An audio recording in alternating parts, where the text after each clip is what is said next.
Hey, got the Boston Trucker with you. It's Monday morning. We're back in action. Let's go. Cue that music. Yeah.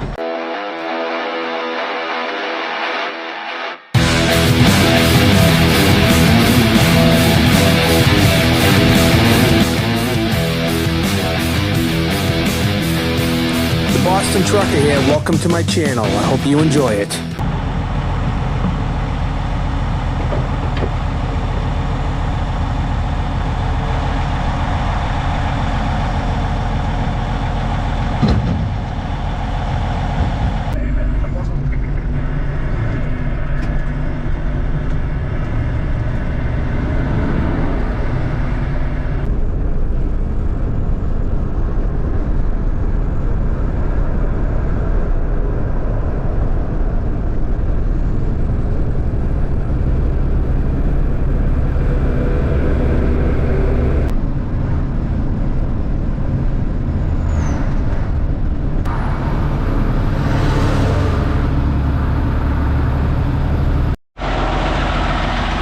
Boy, I could really use a truck wash right about now.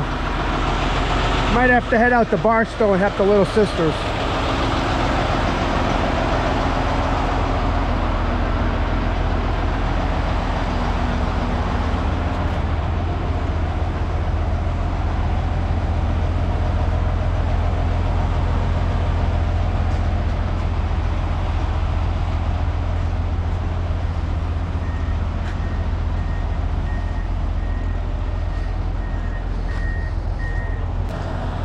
Struggle is real.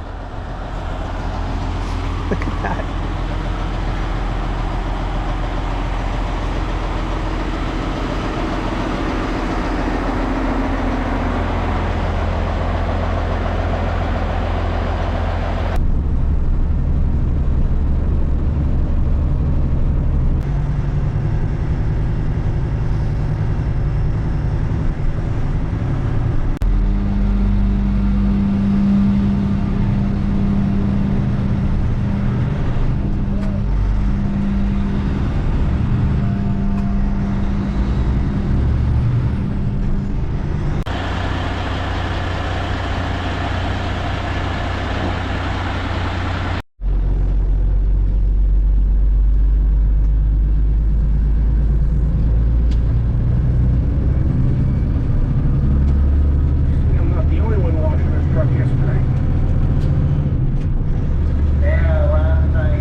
Dickie, nice seeing you, buddy. You're good. Well, thank you.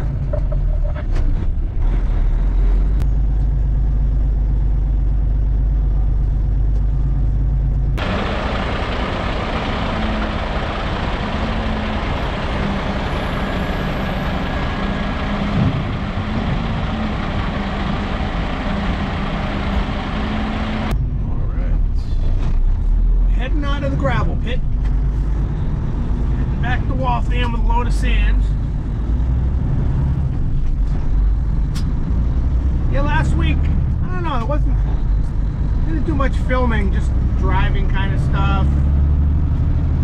Not much to say, it was kind of in my own world there, but hopefully we're gonna make some kind of good video for you this week. A lot of people reach out to me when there's no video. They're worried about me. They want to make sure I'm okay. I'm fine. Thanks for your concern.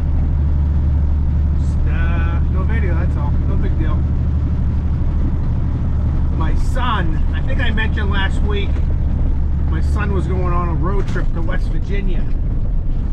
So he left yesterday morning, Sunday morning. So Saturday night, I sit down with him and go over routing. Now, you know, he's a typical kid, you know. Kids these days, they don't know how to read a map very well anyways. You know, not like how we grew up, and maybe it's bad parenting on my part, but he's a really good kid. So kids these days, they just follow the GPSs, you know, unfortunately. Blindly, evidently. So I sit down with him Saturday night. I go, hey Nathan, let's look at the map on the computer. not the Ren McNally. Get out your computer. Get out your laptop. We're gonna look at routing. So we go over it. He even wrote down some notes. I said, you're gonna get on the I-90, the Mass Turnpike. Now this kid's never driven more than an hour and a half away from home. So he's never driven out of state, except for Rhode Island, which is pretty much part of Massachusetts at this point. I said, you're gonna get an I-90. It's 725 miles. Now I wanted him, I don't know, I didn't know if he could handle it in one day. He kept saying, oh Dad, I just want to do it in one day. And I kept telling him, you know, why don't you just drive 9 or 10 hours, it'll be a nice easy day, you can stop and eat, get a motel, and the next morning we'll drive the final 4 hours there. Nah, I want to do it in one day. Dad, I'm going to leave at 4 o'clock in the morning. I'm like, alright, well, that's a big undertaking. So, 4 o'clock in the morning, he's up. He's heading out the door. I walked him out the door at 4 in the morning. I said, I want to track you on this phone app I use to track my daughter who's younger. I want to put you on that just so I can watch you while you're gone for the week. Yeah, he said, Dad, no problem. You can put me on the app. So he left at 4 in the morning. I watched him. He picked up his 2 friends. One of them drives, the other one doesn't. They're all in college, first year. They live in our town. And I watched them for about 20 minutes. They got on the Massachusetts Turnpike, and I went back to bed. They were getting on the Turnpike about 4:15 a.m. I went back to bed. I woke up at 7:30, turned on my phone, wondering where they were. Now, I went out of my way to tell him 90 to 84 west, the 91 south out of Hartford, down to the Parkway, Merritt Parkway, to 287. 287 over the Tappan Zee Bridge, around, and I showed him on the map. He wrote it down. I wake up at 7:30, he's in the Cross Bronx, about to go into the apartments by the Major Deegan, heading for the George Washington Bridge, and I'm like, kid, what are you doing? What are you doing, kid? You're following your GPS. Man, I did not want him to go that way, but Sunday morning, no traffic. I can even see how fast he's driving, you know. So I don't bother him. I let him do his thing. I'm watching him. It was the Jersey Turnpike. It's going down to 78. I told him some good places to stop to eat. He stopped at the Midway Diner in Bethel, Pennsylvania. I think it used to be exit 5 off 78. He stopped there with his buddies. They got a nice breakfast. He stopped at Raffine at White's Travel Center, got some food. It's not the same as it used to be, of course, but he stopped there, and he did 725 miles yesterday. One shot. He was there at 5 in the afternoon. So I'm pretty proud of him. He did a good job. Had a nice ride. Now he's in Fayetteville, West Virginia for the next 5 days. They're coming back on Friday, I think. So they're gonna do some hiking. But well, I should tell you the reason he's there.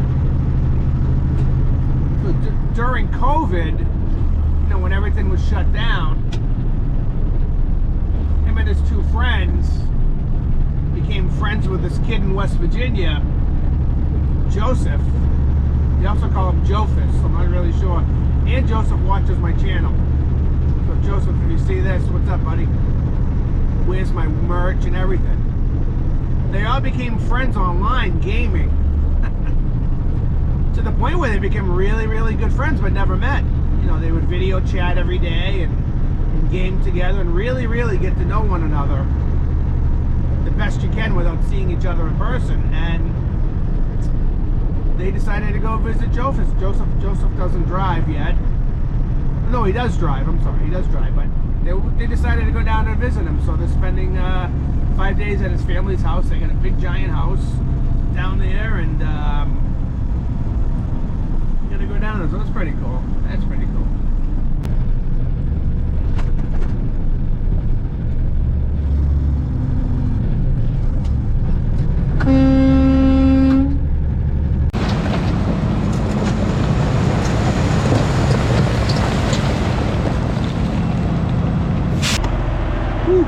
Cold again.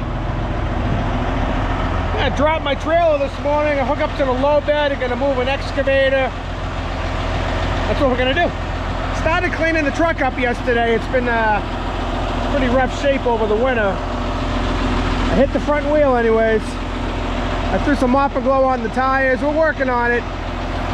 It's still early March, you know, but nothing like getting a jump on it. I try to keep it clean and shiny all winter, but it's been tough. Wow.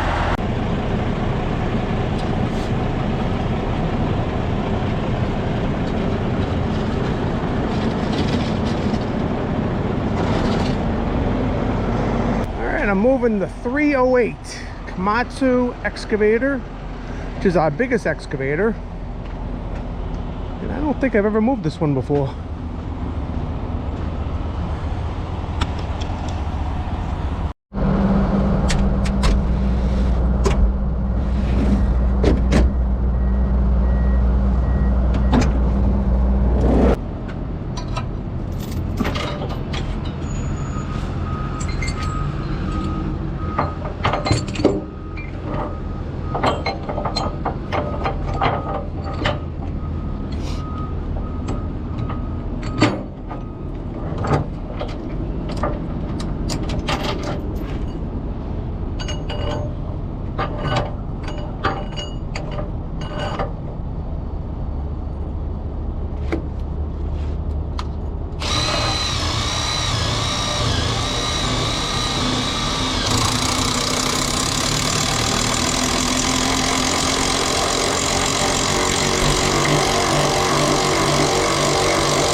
pulled my back out.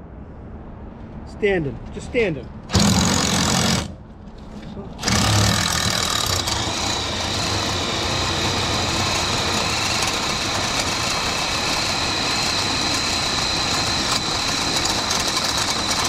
Bam, that easy.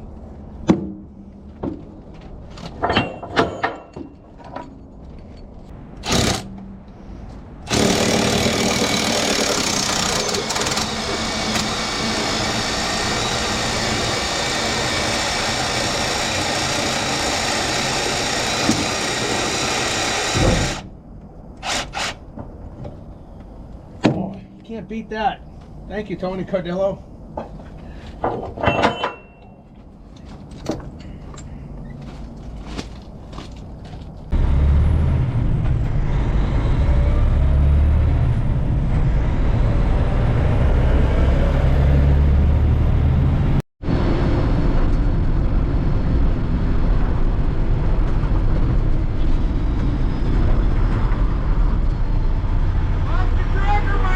Buddy? Talking to Wayne Ellis right now. Who are you talking to? Wayne Ellis.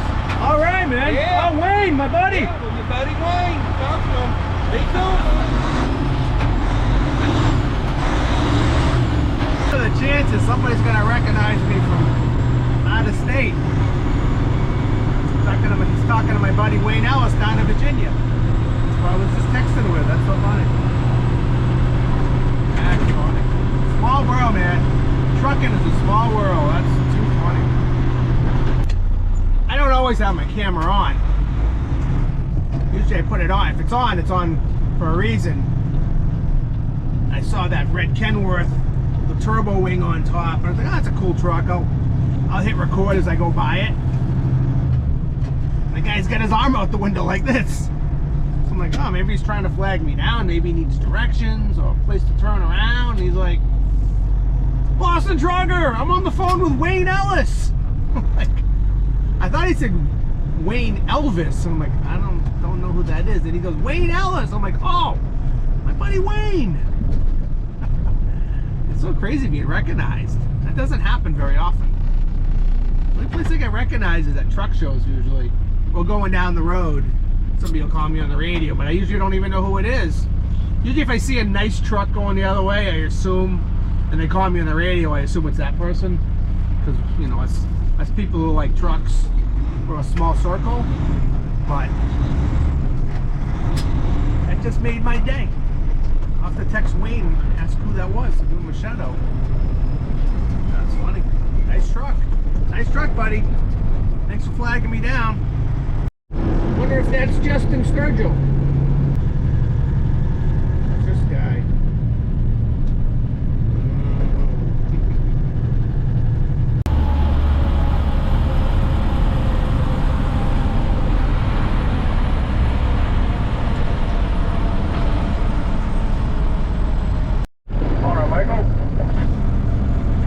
Dickie, how you doing, buddy? Pretty good. Yourself? Doing all right today. Have a great day. We'll see you later. You as well. Thank you. Yes, sir.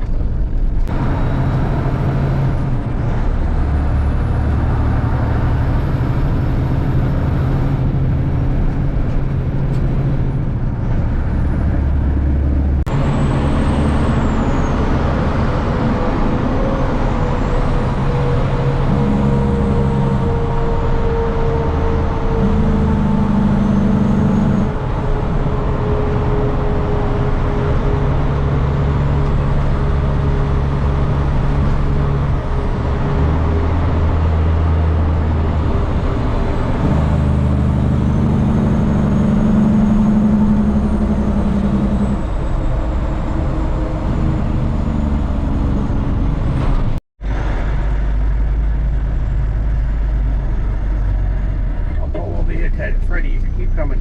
There's room here.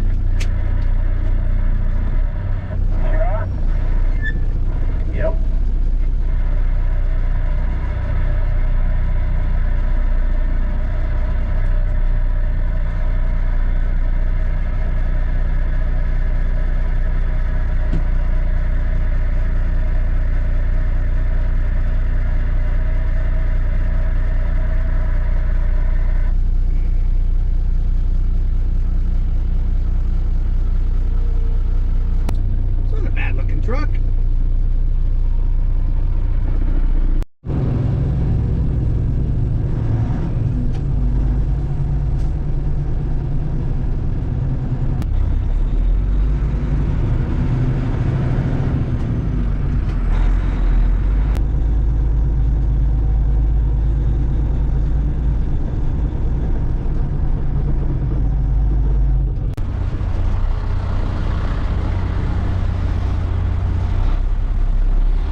stop. Get that in that line, ready? You're going to be YouTube famous, which means you'll be working Monday. Great.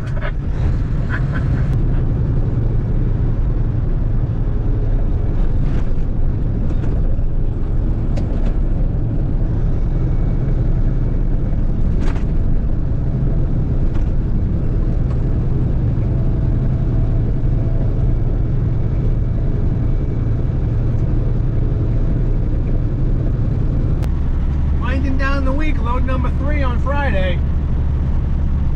Just kicked out my passenger. Now I met this kid on the airplane on the way to Louisville last year, Brandon. He's 30 years old. Sitting next to me on the plane. He was on his way to the truck show to Matt's, like I was. Brandon works for WEX Fuel Cards, WEX. Based out of Portland, Maine. He does IT for them. I don't even know what IT stands for, but fancy acronym there. IT. What does IT stand for? Anyway, something technical? I don't know.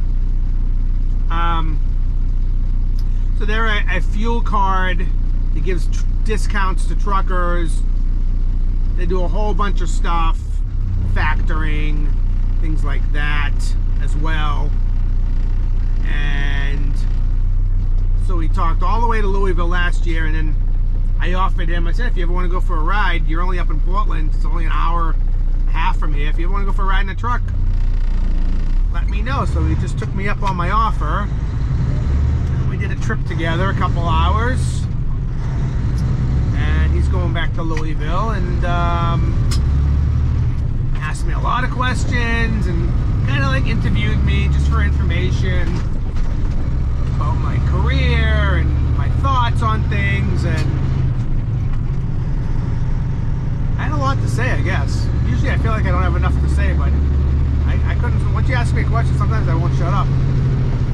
So, we talked about factoring and what do I think about it, and if you don't know what factoring is, and I'm still not 100% on it, but what it is you haul a load, say from point A to point B, and the load pays X amount of dollars. Normally it takes 60, 90, 100 days to get paid after you've delivered said load. A company like WEX that offers factoring on top of a bunch of other services, they will pay you right away for that load. So you can have that money in your pocket that you can use for fuel and repairs or whatever, and they will take a percentage, 1-2%, whatever it is. I don't think it's that much of a percentage, but it's a percentage. I mean, it's money off your load, it's money that you earn. Now, I'm thinking, if you're a user of factoring, I would get them to bump up the rate to cover the cost of the factoring. That seems to make sense to me, but I don't know. So, my thoughts on factoring. It's a very controversial subject. I've read a lot of comments on it in the past when other factoring companies have reached out to me.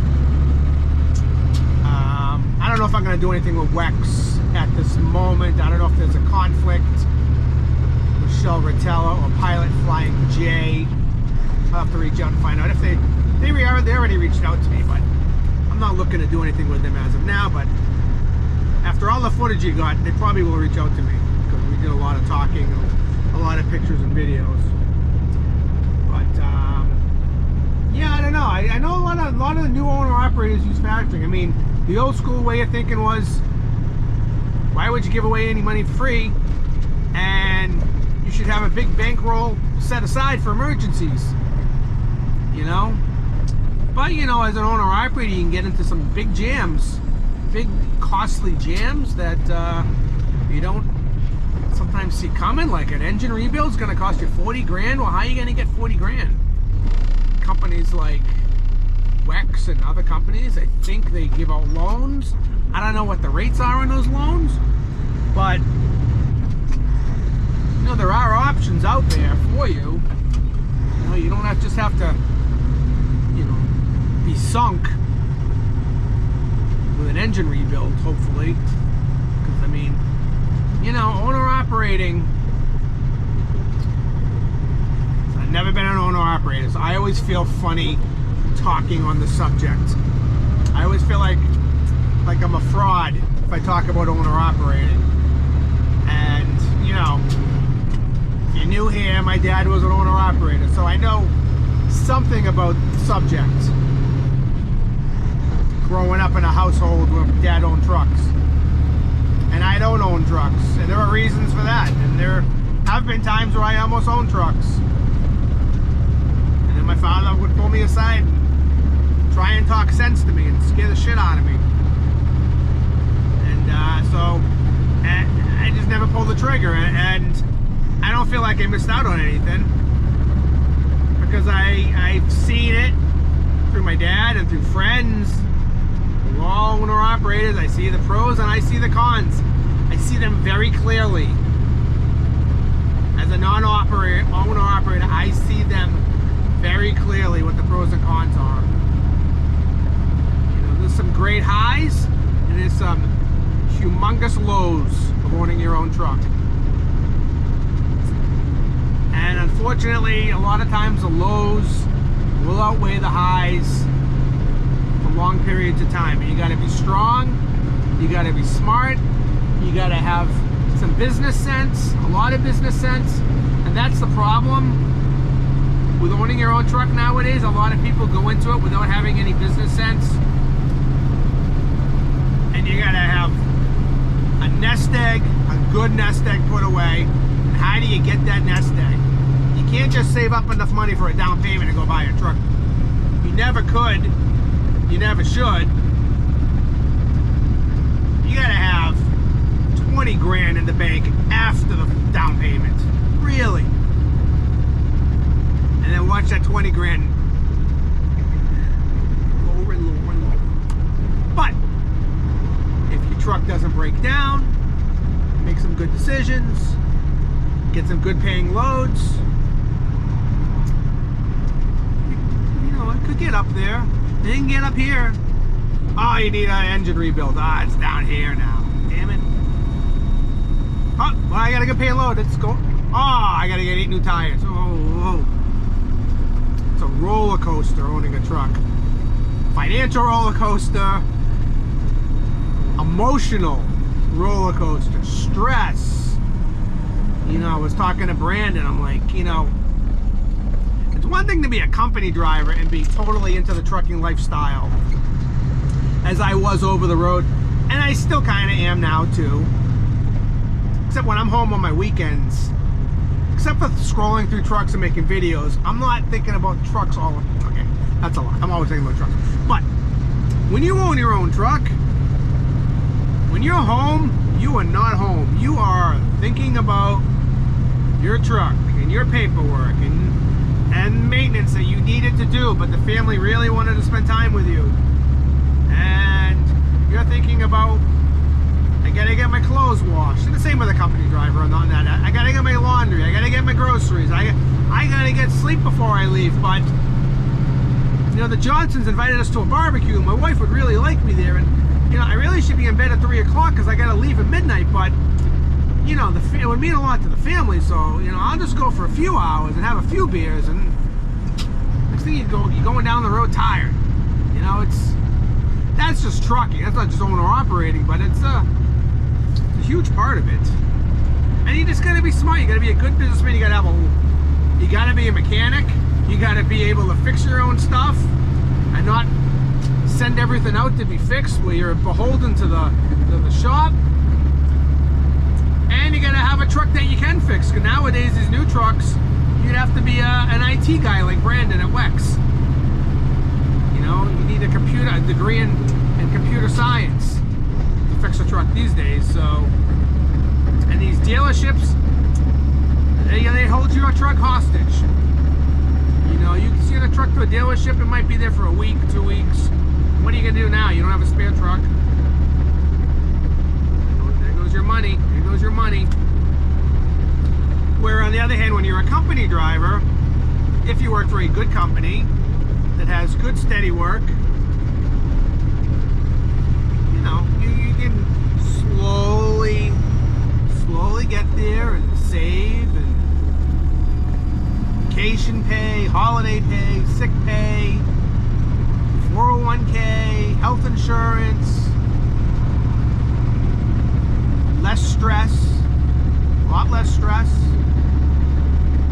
Park the truck at the end of the day, it's got a light out or a leak, call your boss and say, I got a light out and a leak. They take care of it. It's their stress, it's their worry, it's their cost. So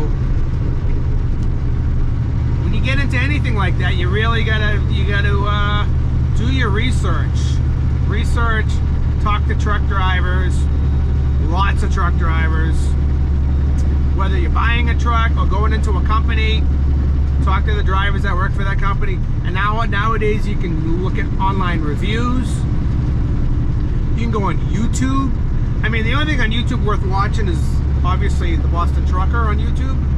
But if you've watched all my videos and liked and shared and subscribed to my channel already, and you want to watch other videos, you could go watch videos of these said companies, you know, and drivers will just spill the beans. You know, yeah, some of them are a little disgruntled, but most of them have a good reason to be. I'm watching a woman, I think her channel is something Ninja, maybe Ninja. She drove for Prime. You know, and she made great videos and a lot of subscribers, and paid her a lot of money, and now she just bought her own truck.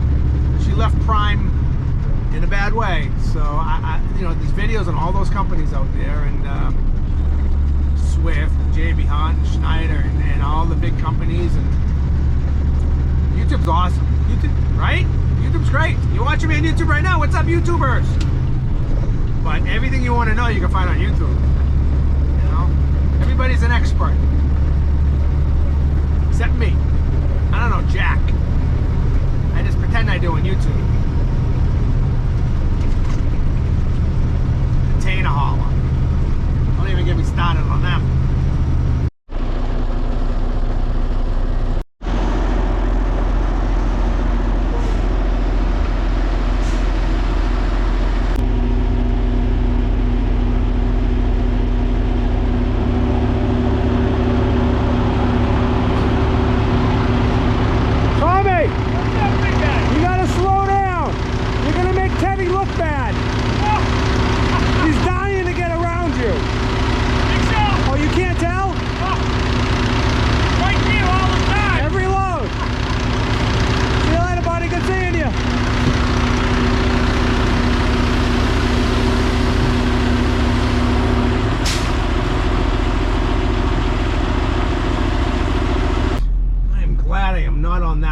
Those guys today, Freddie, Teddy, and Tommy. I'm running the yard. I was on the run yesterday. It's a 5-load day. If you drive like a gentleman, it's a 5-load day. There's a lot of factors that go into the timing. Sometimes you get there at 7 o'clock when the gravel pit opens. There's a lot of trucks there. Some of them get loaded before you. Sometimes you don't get out of there till 7:30, 7:35. So, you know, puts you behind. You drive like a gentleman. 5-load day, easy. Me and Freddie, we're doing it for a month. 5 loads a day each. Always that one guy, old school Teddy. We gotta do 6. Teddy, we've set precedents at 5. The boss is happy at 5. He's happy we're getting 5 a day. We're not killing ourselves. Nice and easy. Oh no, I gotta do 6. He didn't say it out loud. He just went and did 6. One guy does an extra load. It's not said out loud, but 6. Everybody else feel like they got to do 6 now. And to do 6, you got to push it. And the timing's got to be right. And sometimes you get to that pit and you got to wait. You know, a lot of times the guy's there ready to load you. And other times there are other trucks ahead of you. And every time you got to wait, it puts you behind. And every time there's a traffic accident, it puts you behind. And Teddy set the precedence for 6 now. I did 6 yesterday. It was the only day I was on it. 5 load day though. And you know, in this business, you know, you want to get into dump truck business. When there's a bunch of trucks on the same job, there's like this unsaid competition where guys are gotta stay ahead of the. If you're the first guy in line and you got 5-10 trucks behind you, you try to stay the first guy all day long and push and push and push. I'm not all about that. I'll do my 5 loads or my 6 loads, and you can go right around me. I could care less. Sometimes I'll even pull over right in the pit and let you go around because I don't like when people are up my behind all day long pushing and pushing. It makes you do stupid stuff. It can make you do stupid stuff. That just makes me want to go slower, but that's me. But yeah, it's an easy job. There's no need to make it stressful. It's just dirt. It's just dirt. We're not moving gold, you know? One less load isn't going to make or break things. But we've been in need for the gravel, so 6 loads is helpful. But I ain't kind of pushing it all day. I don't like doing that. Freddie doesn't like driving that way. It's just unnecessary. So there are a lot of companies in this area that push their drivers. Like they'll tell you, let's say you're on a job, and they'll tell you, oh, it's a 3 load day. When in reality, you can only do 2 loads. But they tell you it's a 3 load day, so you can push and push and push. And maybe the first guy and the second guy that will get loaded will actually get the 3rd load. But the 5th, 6th, and 7th guy, they're not going to get it. So they leave. They might leave feeling like, oh man, the boss is going to be mad at me that I only got 2 loads. He told me it's a 3 load day, but not everybody can get that extra load because they weren't the first one there in line.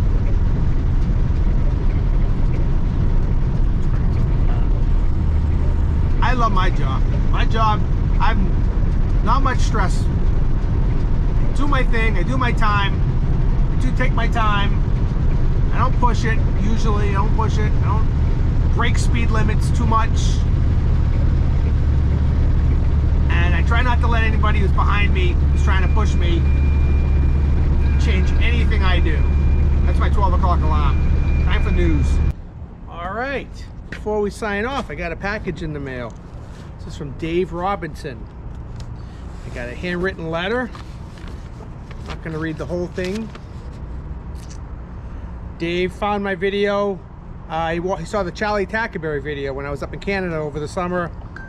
Really enjoyed my trucks, my videos, and can tell that I'm a Kenworth guy, which is interesting because I used to be a Peterbilt guy, but I am a Kenworth guy now, and I'm proud of it. And Dave worked for Kenworth in Chillicothe, Ohio for 43 years, and is part of putting together the Kenworth show that happens every year in Chillicothe. And that date is, let's see if he included it, June 14th is the parade. So that weekend's the Kenworth show, Chillicothe. Check it out. Thank you, Dave, for the package. Let's see what Dave sent me. Ooh, a Kenworth hat. Yeah, I love it. A nice one. I'll be wearing this proudly at the Mid-America Truck Show, Dave. Thank you. How's it look? It could be like a Kenworth model or something. Thank you. Thank you very much. Oh, there's more in here. Hold on. Dave sent me not 1, but 2. Hold on a second. Dave sent me not 1, but 2 small Kenworth logos. I don't know what I'm gonna do with them. And a large one. Check that out. So I'm gonna have to find a place for these logos for sure. Thank you, Dave. Thanks to everybody for watching my video. Mid-America Truck Show is coming up. You probably get sick of me saying it. I want to meet you. If you're at the truck show, don't come just to meet me. That would be really silly. But if you're at the Mid-America Truck Show, come by the Shell Rotella booth. Booth number, oh no, I forgot. 34 180, I think. I don't know. I'll find out. I'll tell you next week. Shell Rotella booth. It's right next to the ARI sleeper booth. So you look for those big trucks with the big sleepers. We're right next door. We're gonna have a cool Peterbilt in the booth. Kevin Benson's Peterbilt. It was on the Super Rigs calendar last year, or this year. He's on the calendar this year. That's gonna be in the booth. You can come up to it and you can examine it. You can see if we did a good job judging it, if it's calendar worthy. Come to the booth. They give away free calendars, games, lots of swag, Rotella swag. And yeah, and they make plans to see me at Super Rigs in Atlanta Motor Speedway end of May. Meanwhile, in between that, I gotta do a lot of trucking, haul a lot of loads. I only get so much vacation. It seems like I'm off jet setting all over. I flew 7 times last year, to be honest. One was only a vacation, so yeah, I mean, I do fly a little bit, but I only get 2 weeks vacation. How does that work? I make it work with the Cardillos. Peace and grease. I said enough. I'm out of here. Have a good weekend.